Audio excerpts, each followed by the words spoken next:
Namaskar. In this video, I am going to tell you about the Agni in the Ayurveda and about the Ama. What is Agni? Agni is the digestive power of the body. It helps in the growth and development of the body, and it is the force behind digestion and the metabolism. It is one of the Pancha Mahabhutas, and it converts food into simpler form. It is it When Agni is extinguished, body is considered dead. When Agni in the body is in Samavata, person lives long without any ailment, and Agni keeps the person alive. In Ayurveda there is one shlok, when Shante Agnu Mrigyata Yukte Chiram Yavat Yanamaye, means it keeps the person alive. Agni helps in the digestion of food, it nourishes doshas, it nourishes all dhatus, and it maintains proper body function. It helps in the growth and development of the body, and it clears all our thoughts. Now, what is Ama?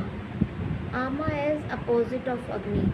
It is the uncooked waste which assimilate in the body, and when the toxins or the byproducts are accumulated in the body, it is called the Ama.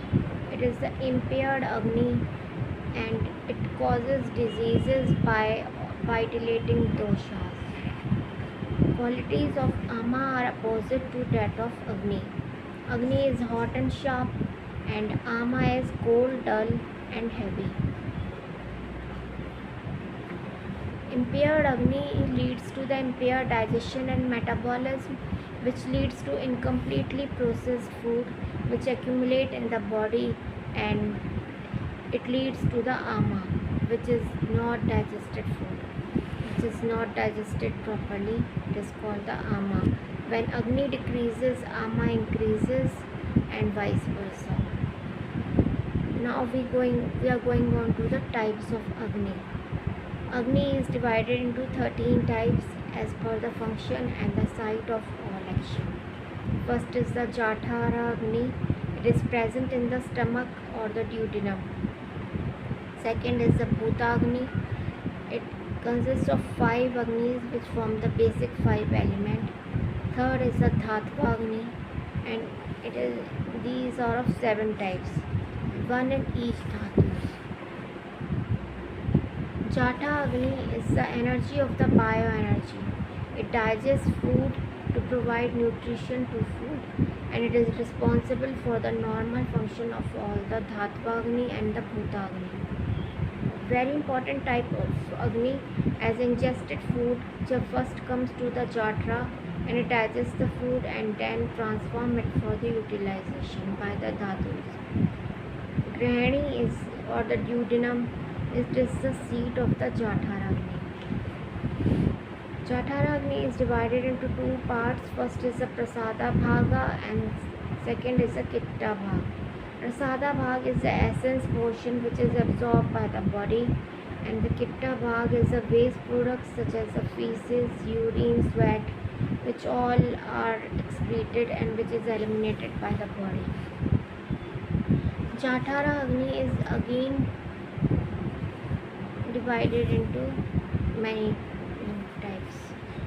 These are of, first is the Samara Agni, Tikshana Agni, Vishvam Agni, and fourth is the Manda Agni. Jathara Agni is based on its performance of digestion in the human being. First is the Samara Agni. It is called also known as a balanced Agni. Samara Agni, it is known by its name, Sama Agni. It is responsible for the digestion of the food in well proper manner, and it is also involved in the balanced digestion, absorption, and the elimination of all waste products. Persons with Samara Agni are very healthy. Second is the Vishvam Agni.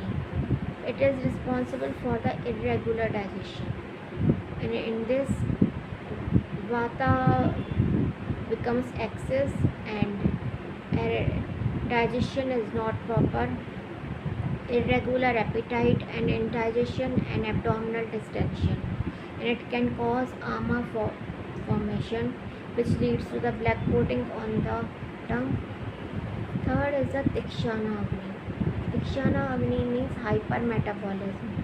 It leads to the excess pitta, too hot or too sharp Agni, excess intensity in the digestive fire, and it is responsible for the desire of for the large quantity of food. Person in this Tikshana Agni becomes very craving for the food and they want to overeat. It leads to the gastritis, acidity, heartburn, and it can cause ama formation which leads to the yellow coating on the tongue. Fourth is the Mandagna Agni, and it is also known as hypometabolism.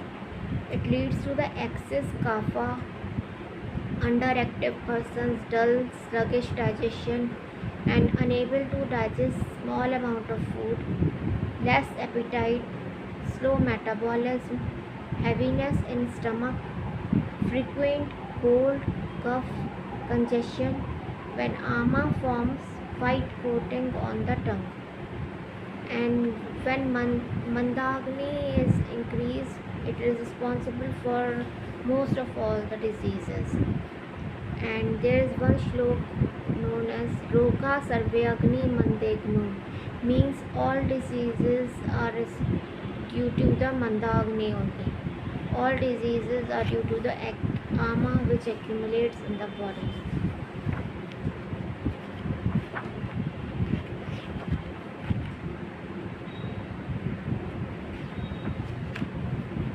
Second is the Bhuta Agni. Bhuta Agni, there are 5 Bhuta Agni present, and these all 5 elements are called the Pancha Mahabhutas. Bhuta Agni acts after the action of the Jatara Agni. Each Bhuta Agni digests their own part of the element present in the food material. Each Bhuta Agni acts on the fraction of the food supplied to them after the digestion by the Jatara Agni. Food thus digested properly flow through the channel in the body uninterruptedly and nourishes the tissues. It can be correlated to the conversion of digested materials in the liver. Third is the Dhatva Agni. All 7 dhatus contain their own Agni to metabolize nutrients supplied to them. It helps in the formation of the tissues, nourishment and maintenance of tissues. It helps in the elimination of tissue toxins.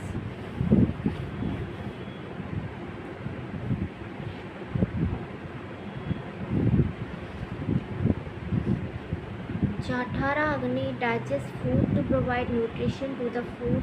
It is responsible for the normal functioning of all Dhatva Agni and Bhuta Agni.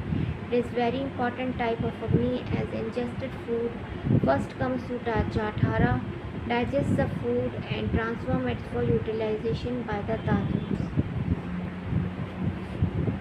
In Jatara Agni, Ahara is divided into 2 parts. First is the Prasada Bhag, second is the Kitta Bhag.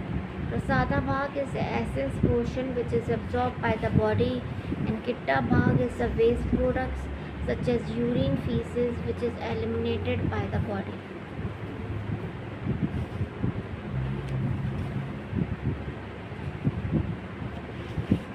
Now we are going to the balanced Agni. When is this imbalanced Agni stable? When we eat light food, easy to digest food, and we take a gap of 3 to 4 hours between meals and eat only when we are hungry, take a short walk after eating, drink warm water when wake up in the morning, and to maintain proper hydration and take up to maintain balanced Agni, we can also take a piece of fresh ginger with few drops of lemon juice before eating meal, and we can also include spices like pepper, cardamom, cumin and cinnamon. Hing is also very good for balancing the Agni, and it is used as a remedy for the weak digestion. Eat your biggest meal at the in the lunch. If you are want to balance your Agni, make your lunch your heaviest meal. Chew your food slowly and well. Drink only 1 to 2 sips of water before eating meals. In Ayurveda, we have to take a short gap after taking meals. After half an hour, we should drink water, and before food, we should drink only 1 to 2 sips of water. Do not drink cold water. After eating food, wait for at least half an hour and then drink water. Eat fiber-rich foods such as egg, which we should include vitamin C. Short walk after meal. Lying on the left side stimulates digestion. We can also lie down after half an hour after eating food, and lying on the left side stimulates digestion. It increases the body of the it clean it cleans the ama or toxins by digestive cleaning, which can be done by full day water diet, fruits or fruit juice diet, eating khichdi for full day, and by exercise and pranayam. By and also by practicing Vajrasan after eating food. Vajrasan is the easiest yoga which stimulates proper digestion. It is also strengthens our lower back and thighs. In next topic, we will discuss more about the various types of Agni, and thank you.